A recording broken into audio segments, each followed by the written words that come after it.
মরণ কাউকে ছাড়বে না, মরণ কাউকে ছাড়বে না। এক নাম্বার হলো মরণ, দুই নাম্বার হলো কবর, তিন নাম্বার হলো কিয়ামতের ময়দান। একটার পর একটা বিপদ। কোন ইমানদার যদি মারা যায়, ও মুসলমান ইমানদার রুটা বাইর হয়, আটা বানা আটা সেনিয়া খামির বানাইয়া তার মধ্যে যদি একটা চুল পরে, চুলটা যদি টান দেয় অনাসে বাইর হয়ে যায়, তদ্রূপ ইমানদারের মৃত্যুটা হয়। মুসলমান শুনে না ওই মৃত্যুটা কত কষ্ট। এরে মুসলমান, এই মরণের পেয়ালা পান করতে হবে। দুই নাম্বার বিপদ হলো কবর। কবর বলতে বোঝায় মানুষের মৃত্যুর পর থেকে শুরু করে কিয়ামত পর্যন্ত জগৎটাকে বলা হয় কবরের জগৎ। বাবারে কবরে যেদিন শোয়াইবে, ওরে মুসলমান, আপনার কবরে সর্বপ্রথম নোমান ফেরেশতা আসবে। এই দুইটা কাগজ থাকবে হাতের মধ্যে, একটা হলো নেকির কাগজ, একটা বদির কাগজ। আপনার দিয়ে সব লেখাইবে, যার যার আমল নামা তার লেখা লাগবে গো। নোমান ফেরেশতা যে ডাক দিয়ে উঠা, অনেকে বলেন কবরে আসলে মন কান নেকির ঢুকবে না রে বাজান, না, মন কান নেকির ঢোকার আগে রে মুসলমান, আগে ঢুকবে নোমান ফেরেশতা নামে একজন ফেরেশতা। উনি কবরের মধ্যে এসে সালাম দিবে, আসসালামু আলাইকুম, ও ভাই রুহুল আমিন, ওঠো ওঠো, তোমার রুহু দিয়েছিলেন আল্লাহ, কবজ করেছে আজরাইল আলাইহিস সালাম। কেরামন কাতিবিন লিখে রাখছে তোমার আমল নামা, তোমার আমল নামাটা তোমার লেখা লাগবে। এক রাতের মধ্যে দুইটা কাগজ নিয়ে আসবে, নেকির কাগজটা হাতের মধ্যে দিয়া বলে বান্দা লেখো। বান্দা বলবে আমি লিখবো, আমার কাছে কোনো কলম নাই। বলে কলম হলো তোমার ডান হাতের শাহাদত আঙ্গুল মুবারক। জোরে জোরে চিল্লায় বলা যাবে না আল্লাহু আকবার। ডাকতে বলবে বান্দা লেখো, বলে আমি কলম পাইলাম, কলমে তো কালি নাই রে। বলে কালি হলো তোমার মুখের থুতু মুবারক। জোরে বলো আল্লাহু আকবার। এই মুখের থুতু মুবারক হবে কালি, এই মুখের থুতু মুবারক হবে কালি।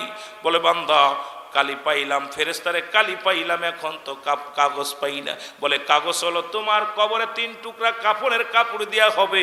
এক টুকরা কাপড়ের কাপড় খুলে নিবে, টান্দে খুলিয়া নিয়া বলে বান্দাই নাও, কাপড়ের কাপড়টা খুলে দিয়ে বলবে বান্দাই নাও, ওইটার মধ্যে তুমি লেখো।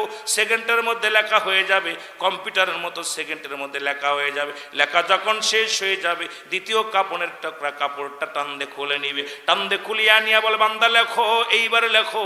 এবার দিবে ও মুসলমান, আপনার 60 বছরের জিন্দেগির মধ্যে বদির কাগজটা হাতে। দেখবে বান্দা কোথায় জিনা করেছিলা, কোথায় কোন মহিলা নিয়ে আড্ডা মেরেছিলা, কোথায় কোন জায়গায় শালির সঙ্গে গল্প করেছিলা, কোথায় সিনেমা দেখেছিলা, কোথায় নামাজ ছেড়ে বেহুদা ঘোরাফেরা করছিলা, কোথায় হট্টগোল করেছিলা, সব কিছু তোমার হাতের মধ্যে জমা হয়ে যাবে। চিৎকার মেরে বলবে বান্দা আমি এসব করি নাই। তখন কম্পিউটারের মতো টান দিবে, টান দিয়ে বলবে কত মাস, কত সেকেন্ড, কত তারিখে কি কি করেছিলা, সামনে হাজির হয়ে যাবে বান্দা। বান্দা লজ্জায় মাথা নত করে দিবে, ডাকতে বল বান্দা লেখো। বলে আমি লিখতে পারবো না, আমি লিখতে পারবো না। ডান দিক থেকে চাপ দিবে, ডান পাশের হাড্ডিগুলো বাম দিকে চলে যাবে। বাম দিক থেকে চাপ দিবে, ডান দিকে হাড্ডিগুলো চলে যাবে। উপর থেকে নিচের দিকে চাপ দিবে। মুসলমান শুনে না, কবর থেকে আমার একটা চিৎকার মারবে রে। ওই কবরবাসীর চিৎকার যদি দুনিয়ার মানুষ শুনত, এই দুনিয়ার মানুষগুলো হাট ফেল করে মারা যেত। জোরে বলো আল্লাহু আকবার। কবরে আযাব হয়, আপনি আমি বুঝবো না। আপনার বিশ্বাস না হয় বাড়ি যাবেন, বাড়ি যে একটা গরু বানবেন আপনার আব্বা মার কবরের পাশে, বেঁধে ওই গরুরে ভালো খাবার দিবেন, খাবার দিয়ে আড়ালে দাঁড়ায় থাকবেন, দেখবেন গরুটা দর দর করে চোখ দিয়ে পানি ছেড়ে দিছে, দর দর করে চোখ দিয়ে পানি ছেড়ে দিছে। ওই গরুটা দেখবেন দড়ি ছিঁড়াছিঁড়ি করবে, টালু মালু তাকাবে রে মুসলমান। একমাত্র মানুষ এবং দানব কবরে আযাব বুঝতে পারে না, পৃথিবীর সব প্রাণী কবরে আযাব বুঝতে পারে। আজকে যারা কবরে শুয়ে আছে, আল্লাহ কার কবরে জন্য দাও দাও করে আগুন জ্বলে রে। আজকে মির্জাপুরবাসী তাদের আত্মার মাগফিরাত কামনাতে মাহফিল দিছে। আল্লাহ এই মহল্লার সকল কবরে আযাব তুমি মাফ করে দিও। জোরে বলেন আল্লাহু আকবার। বলতেছিলাম এই দুনিয়ার মধ্যে আসার একটা সিরিয়াল আছে, যার কোনো সিরিয়াল নাই। কখন যেন আমার আল্লাহ রাব্বুল আলামিন আপনাকে আমাকে নিয়ে যায়, কখন যেন দুনিয়ার মায়া ছেড়ে বিদায় হয়ে যায়। আল্লাহ, এই জান্নাতের বাগানে যাদেরকে তুমি বসাইলা সকলের জিন্দেগির গুনাহগুলো তুমি মাফ করে দিও, জোরে বলো না আমিন।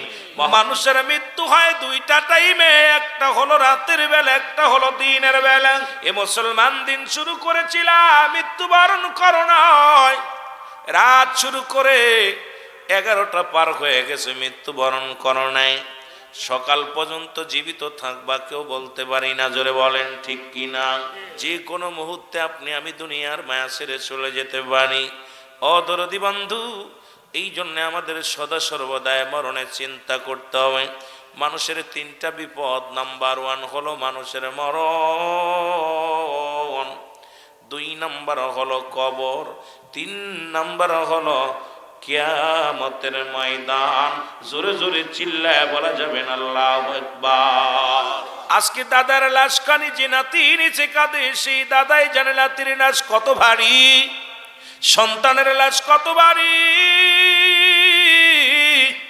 যে বাবা সন্তানের লাশ গ্রহণ মুসলমান কাঁধে বহন করেছে, এই জন্য কখন যেন এই সকাল পর্যন্ত বেঁচে থাকবো কেউ গ্যারান্টি দিতে পারি না।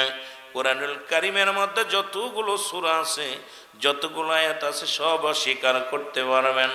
একটা আয়াত অস্বীকার করার মতো ক্ষমতা নাই। কুল্লু নাফসিন যায়িকাতুল মাউত। জোরে জোরে চিল্লায় বলা যাবে না আল্লাহু আকবার। পৃথিবীর মধ্যে একমাত্র স্রষ্টার মৃত্যু নাই, সৃষ্টির মৃত্যু আছে গো। এই গ্রাম থেকে কত মানুষ দুনিয়া থেকে বিদায় হয়ে গেছে, আপনাকে আমাকে কখন যেন বিদায় করে দিবে, কখন যেন দুনিয়ার মায়া ছেড়ে চলে যাবে রে বন্ধু, কেউ বলতে পারি না, বলার সম্ভাবনায়। কত মানুষ, প্রথম বলতেছিলাম 3টা বিপদ মানুষের মুসলমান। 1 নাম্বার বিপদ হলো মানুষের মরণ। এই মরণের কথা বলতে যাইয়া আল্লামা মুফতি আমজাদ আলী সাহেব একটা কিতাব লিখলো গো। এই কিতাবের মধ্যে লেখছে 70টা তাজা উটের গায়ের চামড়া জবাই না করিয়া উল্টো দিকে টান দিয়া লবণের মরিচ লাগায় দিলে যতটুকু যন্ত্রণা হয়, এর চাইতে 70 গুণ যন্ত্রণা হলো একটা সাধারণ মৃত্যু। জোরে বলো আল্লাহু আকবার।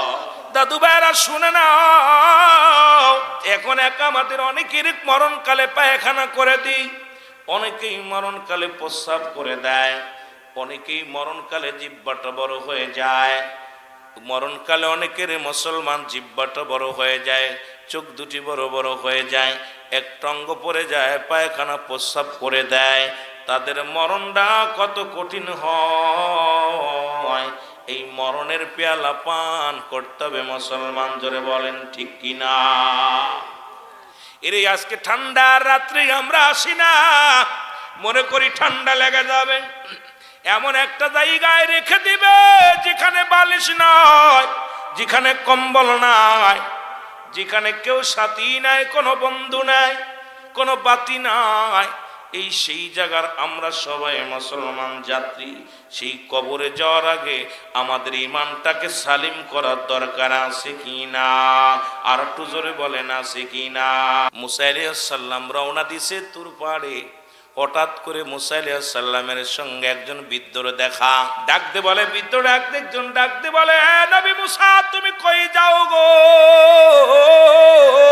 মুসা নবী ডাকতে বলে, রে ব্যক্তি শোনো, আমি যাইতেছি আল্লাহর সঙ্গে দিদার করতে, দেখা করতে যাচ্ছি। জোরে বলো মারহাবা। আমি যাই মাওলার সঙ্গে দিদার করতে। কই নবী মুসা গো, তুমি যাও আল্লাহর সঙ্গে দেখা করতে, যাবার সময় আমি তোমার বইলা যাই, আমার এত পরিমাণ ধন সম্পদ আমার আল্লাহ দান করেছে, এই ধন সম্পদ আর আমি টানতে পারছি না। কি কাজ করলে আমার ধন সম্পদ কমবে? তুমি তোমার রব্বে কারিমের কাছে জেনে আসবা। কি কাজ করলে আমার ধন সম্পদ টাকা পয়সা কমে যাবে, এটা একটু মাওলার কাছে শুনে আসবা। জোরে জোরে চিল্লায় বলা যাবে না আল্লাহু আকবার। এত পরিমাণ ধনের মালিক বানাইছে আমারে, সম্পদের মালিক বানাইছে গো। এই সম্পদ কি কাজ করলে কমবে, তুমি মাওলার কাছে জেনে আসবে। নবী মুসা কয় আমি তোমার দরখাস্ত নিলাম। জোরে বলেন সুবহানাল্লাহ। এর মধ্যে আরেকজনের সাথে দেখা হয়েছে, ডাক দিয়ে বলে নবী মুসা তুমি কই যাও? কয় আমি যাই আল্লাহর সঙ্গে দেখা করতে। কয় আমি বুড়ি মানুষ, তোমার কাছে বলতে চাই আমি কি কাজ করলে আমার অভাব অনাটন তো দূর হয় না। অভাব তো লেগেই থাকে, খানা পাই না, না খেয়ে থাকি, আমার ঘর নাই, দরজা নাই, কিচ্ছু নাই। এখন কি কাজ করলে আমার সম্পদ বাড়বে সেই কথাটা তোমার আল্লাহর কাছে জেনে আসবা। আমি বুড়ি মানুষ, আমি মহিলা মানুষ, জীর্ণ শীর্ণ একখানা ঘর বানাইলাম, এই ঘরের মধ্যে আমার বসত বাণী, তুমি জেনে আসবা কি কাজ করলে আমার আল্লাহ রব্বুল আলামিন আমার ধনী বানায়া দিবে। জোরে বলো মারহাবা। এরই আরেকজন পথের মধ্যে আরেকটা লোকের সঙ্গে দেখা। নবী মুসা সালাম দেয়, নবী মুসা শোনো গো, তুমি যাও মাওলার সঙ্গে দেখা করতে, আমার আল্লাহরে জিগাইবা আমার মতো কানা খোড়ারে কেন বানাইলো? আমার হাত নাই, পা নাই, আমার হাত পা কিচ্ছু নাই, আল্লাহ রব্বুল আলামিন আমারে কিসের জন্য বানাইলো? এই কথাটা তুমি জিগে যাবা। জোরে জোরে চিল্লায় বলা যাবে না মারহাবা। তিনজনের নালিশ নিয়ে আমার আর মুসা, হযরত মুসা আলাইহিস সালাম রব্বে কারীম মাওলার দরবারে হাজির হইয়া গেছে গো। মাওলার সঙ্গে দিদার, মাওলার সঙ্গে কথা হয়ে গেল। ডাক দে বলে আল্লাহ তিনটা দরখাস্ত নিয়ে আইছিলাম আপনার দরবারে। এক নাম্বার দরখাস্ত, আল্লাহ একজন ব্যক্তির অগাধ পরিমাণ সম্পদের মালিক, এত পরিমাণ ধন সম্পদ তারে দান করেছে গো আল্লাহ, এই ধন সম্পদ তো তার কমে না, কি কাজ করলে, কি কাজ করলে ধন সম্পদ কমবে? তুমি একটু বলে দাও।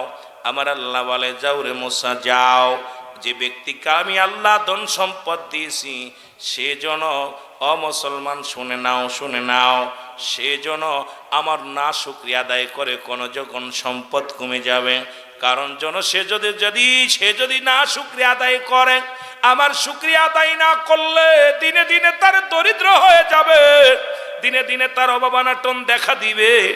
যাও যাও তার বলে দিও। জোরে জোরে চিল্লায় বলা যাবে না সুবহানাল্লাহ।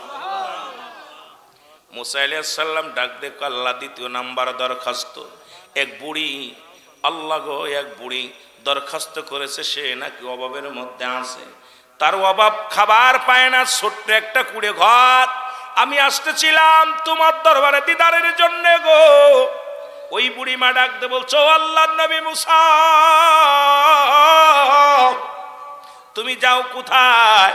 তোমার রব্বে কারিমের কাছে যাও। শুনে নাও শুনে নাও, আমি গরিব মানুষ, আমার অভাবত্ব দূর হচ্ছে না কেন? একটু বলে আসবো আমার অভাব অনাটন দূর হবে কি কাজ করলে? এই আমার আল্লাহ রাব্বুল আলামিন ডাক দে কয় মুসা রে, সদা সর্বদা আমার শুকরিয়া আদায় করতে বলবা, যে হালাতে আছে শুকরিয়া আদায় করতে বলবা, আমি আল্লাহ তার পরিবর্তন করে দিব। জোরে জোরে বলা যাবে না সুবহানাল্লাহ। আল্লাহ নবী ডাকতে বলে, মুসা নবী ডাকতে বলে মাবুদ মাওলা শোনো গো, তিন নাম্বার এমন একটা ব্যক্তি তার হাত নাই, পা নাই, জমিনের মধ্যে গোড়াগড়ি করে রে আল্লাহ। এই প্রতিবন্ধী মানুষটা আমারে জিগাইছে, ও নবী মুসা তোমার আল্লাহ আমারে কেন বানাইছে একটু জিগাইবা, আমার তো হাত পা নাই, আমার তো কেন বানাইছে, আমি তো হাঁটতে পারি না, কিছু দূরে খাইতে পারি না, পাও হাত নাই, আমারে কেন বানাইছে? আল্লাহ ডাক দে কয় মুসা রে, ওই যার হাত পা নাই ওরে বানাইছি আমি জাহান্নামের মধ্যে কিছু ছিদ্রা থাকবে, কিছু ফুটো থাকবে, ওই ছিদ্রগুলো বন্ধ করার জন্য আমি ওই নেলা নোংরা আডারে বানাইছি। জোরে জোরে চিল্লায় বলা যাবে না আল্লাহু আকবার। মুসা নবী মাওলার দিদার করে ফিরে আসলেন। মুসা নবী দিদার করে আসে পথে ধনীর সঙ্গে দেখা গো। ধনী ডাকতে বলে মুসা, ওই আল্লাহর নবী মুসা গো। নবী নবী মুসা, তোমার আল্লাহ কি ফয়সালা দিছে বলো। বলছে তুমি যদি না ফারমান, তুমি যদি না শুকরিয়া আদায় করো, দুনিয়ার মধ্যে তোমার সম্পদ কমে যাবে। এই সম্পদের কমাইতে যদি চাও, আল্লাহর শুকরিয়া আদায় করবা না। লোকটা ডাক দে কয়, নবী মুসা রে, তুমি ভাবলে কেমন করে যে রব্বে কারিম আমার এত সম্পদ দিছে, তার অশুকরিয়া আদায় করব কেমনে করে? আমি দুনিয়ার মধ্যে আমি কোনোদিন পারবো না। আমি সেই আল্লাহর শুকরিয়া আদায় করব, এটা থেকে কেউ ফিরাইতে পারবে না। দেখা গেল আমার আল্লাহ রাব্বুল আলামিন তাকে এত পরিমাণ ধন সম্পদের মালিক বানা দিছে গো, শুধু শুকরিয়া আদায় করার কারণে মক্কা মদিনার জমিনে গো আল্লাহ তার ধন ভান্ডারের মালিক আরো দ্বিগুণ বাড়ায় দিছে। জোরে বলা যাবে না সুবহানাল্লাহ। মুসা নবী ডাকতে বলেন, চলে আসলেন বৃদ্ধ মহিলা, শোনো, তুমি যদি আমার আল্লাহর শুকরিয়া আদায় করো, যদি আমার মাওলার শুকরিয়া আদায় করো, তাহলে দুনিয়ার মধ্যে তোমার সম্পদ বেড়ে যাবে। জোরে বলা যাবে না সুবহানাল্লাহ। মুসা নবী ডাকতে বলার সঙ্গে সঙ্গে বুড়ি কয়, আল্লাহর নবী মুসা, তোর মাওলার শুকরিয়া সারা জীবন আদায় করলাম, তোর আল্লাহ আমারে কুড়িয়ে ঘরে রাখছে, না খয়া রাখছে, তোর আল্লাহর আর শুকরিয়া আদায় করবো না। সঙ্গে সঙ্গে বিশাল একটা তুফান আসলেন, জ্বর আসিয়া কুটিরটা ভেঙে গেলেন। বুড়ির কান্দে আর কয়, মুসা রে, ও নবী মুসা, আমার ভুল হয়ে গেছে, যদিও না খেয়ে থাকতাম, সারাদিন পরে ঘরে ফিরে আসিয়া এই ভাঙ্গাচুরা ঘরের মধ্যে আমি মাথা রেখে ঘুমাইতাম। নবী মুসা, আমার ভুল হয়ে গেছে, তোমার রবের বলো আমি আর কোনোদিন অশুকরিয়া আদায় করব না, যেভাবে রাখে আমি আল্লাহর শুকরিয়া আদায় করব। জোরে বলেন সুবহানাল্লাহ। আর একটু জোরে বলেন আল্লাহু আকবার। এই জন্য আপনি যে হালাতে থাকেন শুকরিয়া আদায় করেন। খেয়ে থাকেন বলেন আলহামদুলিল্লাহ, না খেয়ে থাকেন আলহামদুলিল্লাহ, ভালো আছেন বলে আলহামদুলিল্লাহ, যদিও কষ্টে আছেন বলে আল্লাহ যেভাবে রাখছে শুকরিয়া, কারণ আল্লাহ শুকরিয়া আদায় করলে আল্লাহ খুশি হয়। জোরে বলেন ঠিক কিনা? কারণ নাফরমানদেরকে কখনো আল্লাহ পছন্দ করে না, আল্লাহ কখনো তাদের পছন্দ করে না। জোরে বলেন ঠিক কিনা? এবার চলে গেলেন ওই হাত পা যার নাই, যার হাত নাই, যার পা নাই। এই লোকটা বলে, নবী মুসা, তুমি গেছিলেন আল্লাহর কাছে? কথা হইছে, আমার বিষয় কি ফয়সালা দিছে বলো। আল্লাহ নবীর মুসার চোখ দিয়া পানি এসে গেছে। আল্লাহ, এই লোকটার পা নাই, জীবনে হেঁটে দেখলো না। এই লোকটার হাত নাই, জীবনে হাত ধরে খেতে পারলো না, চলতে পারলো না। এই লোকটার আমি কেমনে বলবো তোরে বানাইছে জাহান্নামের ছিদ্রি বন্ধ করার জন্য। এই কথাটা লোকটারে যদি বলি, লোকটা বড় কষ্ট পাবে। আল্লাহ, আমি কি করে তার এই কথা বলবো? এবার মুসা নবী নীরবতা পালন করলেন, নীরবে দাঁড়ায় রইলেন। ডাক দে কয়, নবী মুসা রে, তোমার আল্লাহ আমার কি ফয়সালা দিছে বলো। ডাক দে কয়, ও প্রতিবন্ধী, ও মুসলমান, শুনে নাও, দেরের কান্ডা লাগা শুনে নাও। ডাক দে বলে, প্রতীক শোনো, আমার আল্লাহ তোমার ফয়সালা দিছে রে। তোমার ইয়াউমাল কিয়ামতের ময়দানে জাহান্নামের যত ছিদ্রা থাকবে, ওই ছিদ্রাগুলো তোমারে বন্ধ করার জন্যে, ওই ফোঁটাগুলো বন্ধ করার জন্য তোমারে বানাইছে। ওই খোঁড়া সঙ্গে সঙ্গে আল্লাহর বলে ডাক দে বলে, আমার আল্লাহ তোমার দরবারে শুকরিয়া, তবু আমার জীবন ধন্য যে তুমি আমার দিয়ে একটা কাজে লাগাইবা, কারণ ওই জাহান্নামের ছিদ্রাগুলো বন্ধ করাইবা আমার দিয়া। এই জন্য শুকরিয়া আদায় করি রে আল্লাহ, তুমি আমার বানাইছো, আমি আজকে আনন্দিত রে আল্লাহ। আমার আল্লাহ কা ফেরেশতা ধরে আসা, আমার ওই খোঁড়াটা, আমার পা নাই, খাত নাই, ওই খোঁড়াটা আমি আল্লাহ শুকরিয়া আদায় করেছে, ওর জাহান্নামের আগুন হারাম করে দিয়া জান্নাতের দরজাগুলো খুলে দেওয়ার ব্যবস্থা কর। জোরে জোরে চিল্লায় বলা যাবে না সুবহানাল্লাহ। আমার ভাইরা, আমার বন্ধুরা আমার, এই জন্য দুনিয়ার মধ্যে যত মানুষ আপনারা আছেন মুসলমান, শোনো, এই মুসা আলাইহিস সালামের কাছে আজরাইল, নবী আজরাইল আলাইহিস সালাম হাজির হইয়া গেছে গো। মুসা আলাইহিস সালামকে সালাম দিয়ে বলেন, আসসালামু আলাইকুম নবী মুসা। মুসা গো, আজকে তোমার হায়াত শেষ, তোমাকে নিতে আসছি আমি। আজরাইল আলাইহিস সালাম দাঁড়ায় আছে, সালাম দিছে আসসালামু আলাইকুম। কারণ আজরাইল দুনিয়ার মধ্যে একমাত্র ঈমানদারদের রূহটা কবজ করার জন্য দুনিয়ার মধ্যে আসে। কারণ 7টা জান্নাত, 7টা জাহান্নাম, 8টা জান্নাত আল্লাহ ঈমানদারদের জন্য রাখছে। আল্লাহ বলেন, বিসমিল্লাহির রহমানির রহিম, উইদ্দাত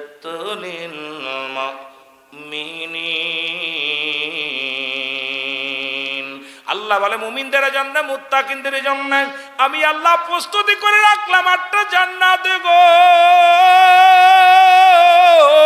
কিরা কিরা জান্নাতে যাবে একটু হাত দুখানা তুলে দেখাও, জোরে জোরে চিল্লায় বল আল্লাহু আকবার। এই দুনিয়ার মুসলমান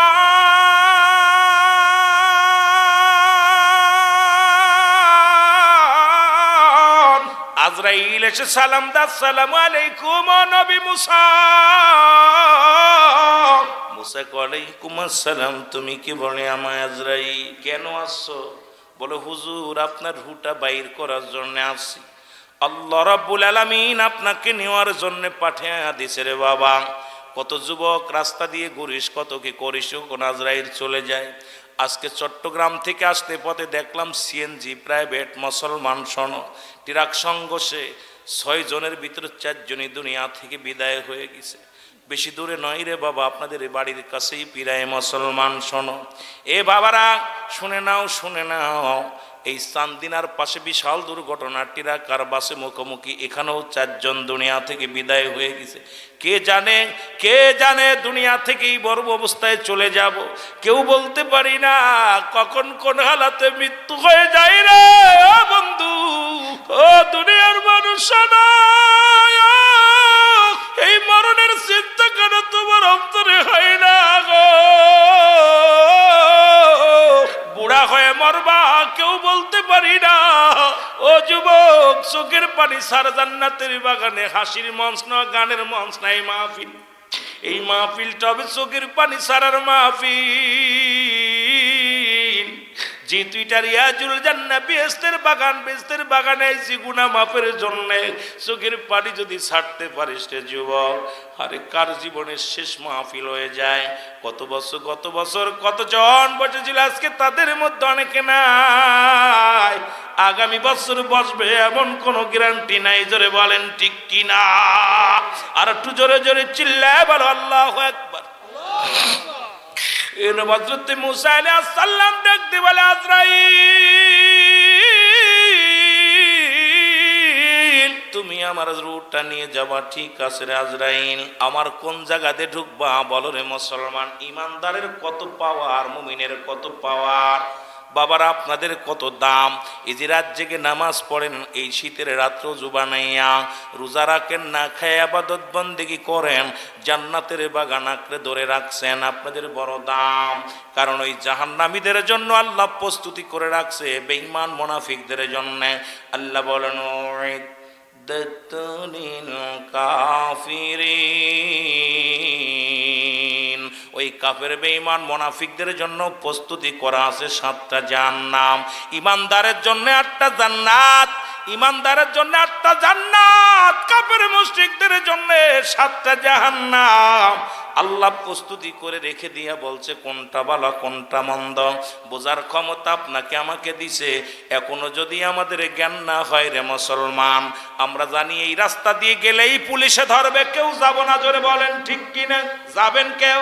যদি বলি খান থেকে আপনি নীলকুঠি গেলেই পুলিশে ধরবে, কোন ব্যক্তি খান থেকে একটা পা নাড়াইবেন না, মুসলমান রাস্তা দিয়ে যাইবেন না।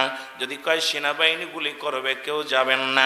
আপনি জানেন নামাজ না পড়লেই জাহান্নামে যাবেন, হারাম খাইলে জাহান্নামে যাবেন, সুদ ঘুষ খাইলে জাহান্নামে যাবেন। এত বোঝা পরও যদি অন্যায় করে মন, এই আমার রব্বে কারিম কোনোদিন তোমারে ক্ষমা করবে না। জোরে বলেন ঠিক কিনা? মুসা নবী ডাক দে আজরাইল তুমি আমার রুহটা নিবা, কোন জায়গাতে প্রবেশ করবা গো? কারণ ইমানদার রুহটা না হয় নাক দিয়ে যায়, না হলে মুসলমান গাল দিয়ে বাইর হয়, না হয় চোখ দিয়ে বাইর হয়, না হয় কান দিয়ে বাইর হয়। কারণ আল্লাহ রাব্বুল আলামিন সমস্ত মানব জাতির এই মুসলমান তার কুদরতি হাত দিয়ে মানুষ বানাইছে আমার আল্লাহ। আর ইমানদারদের রুহটা বাইর হবে, এই জন্য আল্লাহ পাক এই জায়গা দিয়ে বেশি রুহটা নিবে গর্দানের উপরে, মুসগলার উপর দিয়া। আর বেঈমানদের তো রুহটা নিবে সিরিয়া জঙ্গজল করিয়া। ও মুসলমান শুনে নাও, আজরাইল ডাকতে বলবে আল্লাহ নবী মুসা গো,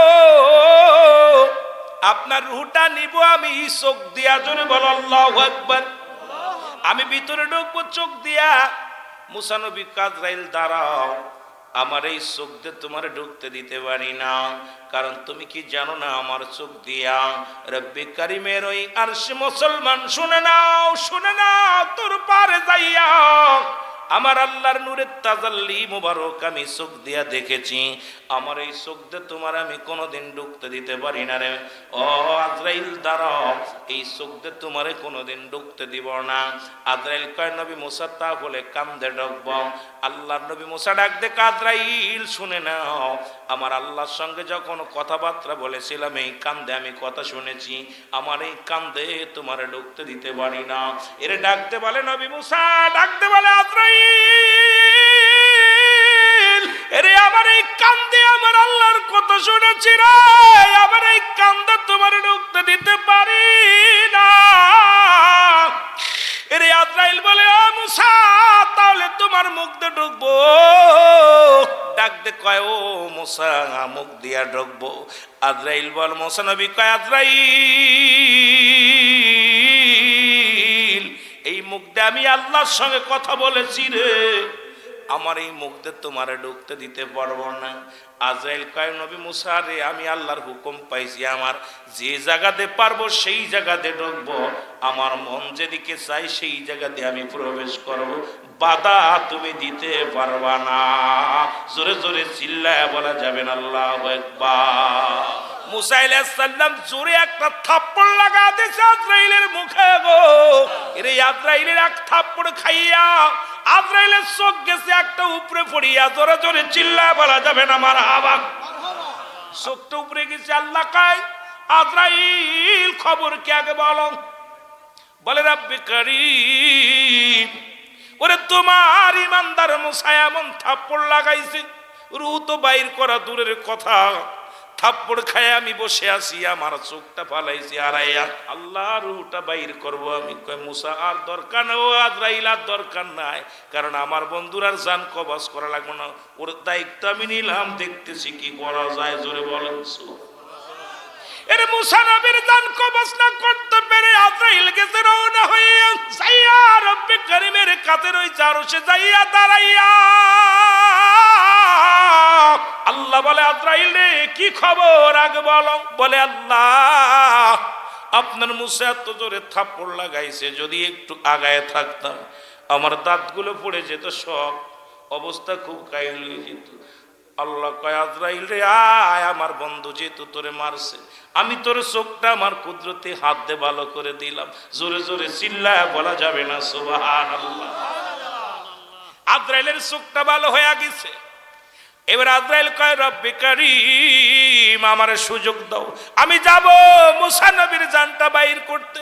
আমার আল্লাহ কয় না তোমার যাওয়া লাগবো না, আগে বন্ধুর সাথে কথা বলেনি। জিবরিল কয় জিবরিল দৌড়ে যাও, আমার বন্ধু কতদিন থাকতে চাই দুনিয়ার মধ্যে, যদি একটা মেষ বরাবর পশম যত আছে, একটা গরুর গায়ে যত পশম আছে, এতদিন যদি বাঁচতে চায় আমি আল্লাহ কবুল করে নিলাম, তার একদিন আগেও মৃত্যু নাই। জোরে জোরে চিল্লায় বলা যাবে না সুবহানাল্লাহ। মুসা নবী কয় যদি এতদিন যদি মৃত্যুর জীবিত থাকা পর যদি মরাই লাগে, এই বুড়ো বয়সে আর এত কাজ করতে চাই না, ইবাদত করতে চাই না, আমারে আজরাইল এসে নিয়ে যায় জন্য আমি আর বাঁচতে চাই না, তবে মরার আগে একটা সুযোগ দাও আমার আল্লাহ। ও আমার আল্লাহ আমি আর একবার তোমার সঙ্গে দেখা করতে চাই। জোরে জোরে চিল্লায় বলা যাবে না সুবহানাল্লাহ। আল্লাহ তোমার সঙ্গে নূরের তাজাল্লি এখানে দেখবো, আর একটু নয়ন ভরে। আল্লাহ কয় ঠিক আছে মুসা কবুল করে নিলাম, কবে আসবি? আগামী সপ্তাহে আসবো। আগামী সপ্তাহে মুসা আলাইহিস সালাম লাঠিকানা ভর দিয়া, এই লাঠিকানা ভর দিয়া টুকটুক করে মুসা নবী চলে গেছে তুর পারে। জোরে বলা যাবে না সুবহানাল্লাহ। আল্লাহর সঙ্গে কথাবার্তা শেষ, অনেকক্ষণ ধরে কথাবার্তা বললো, শেষ বিদায়। ওরে মরার আগে আর একবার মাওলার সঙ্গে দিদার দেখে মুসা নবী তখন রওনা হয়ে যাবে রে। মুসা নবী ডাক দে বলে মালিক আমার কমের মানুষদেরকে একটু খাবারের ব্যবস্থা করে দিবা, ওই কমের মানুষগুলো যেন না খেয়ে মরে যায় এমন ব্যবস্থা করো না, তারা যেন একটু খাবার পায় এই ব্যবস্থা তুমি করে দিও। জোরে জোরে চিল্লায় বলেন সুবহানাল্লাহ। আল্লাহ কয় তোর হাতে কি? কয় লাঠি। দিয়ে একটা বাড়ি ওখানে একটা পাথরের মধ্যে বাড়ি মারছে মুসা নবী লাঠি দিয়ে পাহাড়ের মধ্যে বাড়ি মারার সঙ্গে সঙ্গে দেখে রে মুসলমান, গভীর মনোযোগ, বিশাল একটা নদী, জোরে জোরে বলো মারহাবা, বিশাল একটা নদী, মারহাবা বলেন না। এই নদীর ভিতরে দিয়ে একটা পাথর ভেসে আসতেছে। আল্লাহ কয় মুসারে পাথরের মধ্যে একটা বাড়ি মারো। বাড়ি মারছে পাথরের মধ্যে, পাথরটা দ্বিখণ্ডিত হয়ে ভিতর থেকে একটা হরিণ বাইর হয়ে আসছে। হরিণের ভিতরে হরিণের দেখে তাজা হরিণ, এই হরিণের মুখের মধ্যে তাজা ঘাস আছে। আমার আল্লাহ কয় মুসারে দেখছো নি ওই পাথর, পাহাড়ের মধ্যে নদী, নদীর মধ্যে পাথর, পাথরের মধ্যে জিতা, জেতা একটা হরিণ, ওর মধ্যেও হরিণ আছে, তারে আমি খাওয়াই। সুতরাং তোমার এই কথা বলা লাগবে না, যত মাকলুকাত পৃথিবীতে আমি বানাইলাম সবার খাওয়ানোর দায়িত্ব আমি আল্লাহ। যেখানে আছে সেখানে আমি তার রিজিক দিয়া দিই, সে রিজিকের সন্ধানে ছোটে। মুসা তোমার কমের জন্য আমি রিজিক বরাদ্দ রাখছি, খাবার পাবে, জোরে জোরে চিল্লায় বলা যাবে না সুবহানাল্লাহ। আমার ভাইয়েরা, আমার বন্ধুরা, মুসা নবী রওনা হয়ে গেছে। পথের মধ্যে দেখে রে মুসলমান, দেখে কিছু লোক 7-8 জন মানুষ একটা কবর করে। এই অঞ্চলে তো কোনো বাড়ি নাই, তাহলে কবর করে কেন? আস্তে আস্তে আখরো কয় হুজুর মনে কিছু করেন না, যে লোকটা মারা গেছে দেখতে শুনতে আপনার মতো, আরে যে লোকটা মারা গেছে তার কবর খুঁড়ি, আপনি আমাদের সহযোগিতা করবেন না, একটু করেন।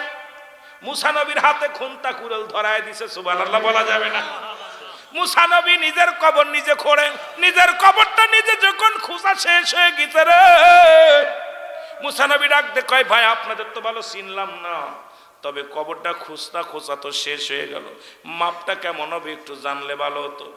ঈসা 7 জন ফেরেশতা ডাক দে কয় নবী মুসা, যে লোকটা এখানে ঘুমাবে দেখতে শুনতে আপনার মতো, উসলাম্বা আপনার মতো, চেহারা সুরতে আপনার মতো, একটু যদি দয়া করে আপনি কবরের ভিতরে শুয়ে দেখতেন মাপ ঠিক আসেনি, তাহলে আর সেই লোকের দেহটা আপনার দেহটা হুবহু মিল আছে, জোরে জোরে চিল্লায় বলা যাবে না সুবহানাল্লাহ। মুসা নবী মনের আনন্দে শুয়ে পড়ছে কবরের মধ্যে। আল্লাহ ডাকতে বলে আজরাইল